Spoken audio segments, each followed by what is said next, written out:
ayun, panibagong araw, panibagong vlog sa araw na ito mga moms and sir. And pumunta tayo ngayon dito sa Pandayan ni Kuya Dondon. O binisita natin kasi napakarami yung mga order na nag-chat or mga nanood sa mga YouTube channel natin, yung mga video natin sa YouTube, at nag-order naman sila. So ayun, ito naman po yung mga na-order na at mapupunta daw po ito sa Atok Benguet. At yung iba dyan ay pina-repair lang po, pero si Kuya Dondon talaga ang gumagawa lahat ng yan. At yun nga, pwede nating ipa-repair yung mga itak na mayroon na tayo, lalo na kapag napakahalaga yung mga itak na meron sa inyo.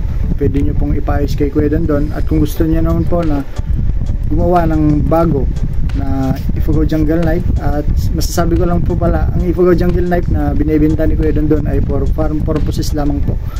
Yan ang lagi nating sinasabi simula pa nung unang nag-vlog tayo. At napakarami na din po ang mga nabentahan ni Kuya Dondon na Ifugao Jungle Knife. Meron po dito sa Luzon, Visayas, tapos sa Mindanao.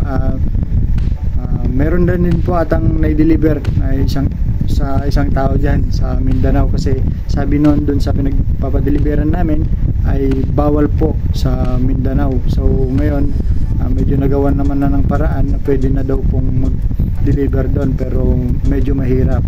So kaya yung mga nag-order dyan sa Manila, shoutout po mga sir, yung mga nag-order dyan.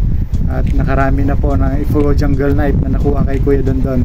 And dito din po sa amin, dito sa Luzon, nagpapasalamat din po ako kasi talagang sinusuportan nyo ang Pandayan ni Kuya Dondon at hindi po kayo nagsasawa. Maraming salamat po sa inyo. At sa mga nagtatanong yung contact, maaari nyo po kung i-message sa Rolly Fernandez Aguinaldo. Yan po yung aking Facebook name, and yan, ilalagay ko din dito yung aking cellphone number, 0975-9063-496, para i-text nyo na lang po ako.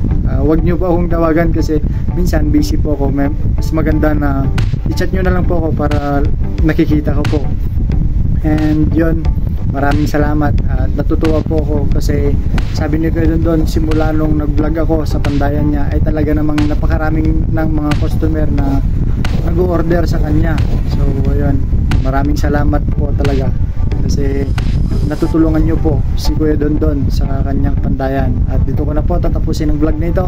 Maraming salamat sa laging panonood dito sa aking mga YouTube video. So bye bye.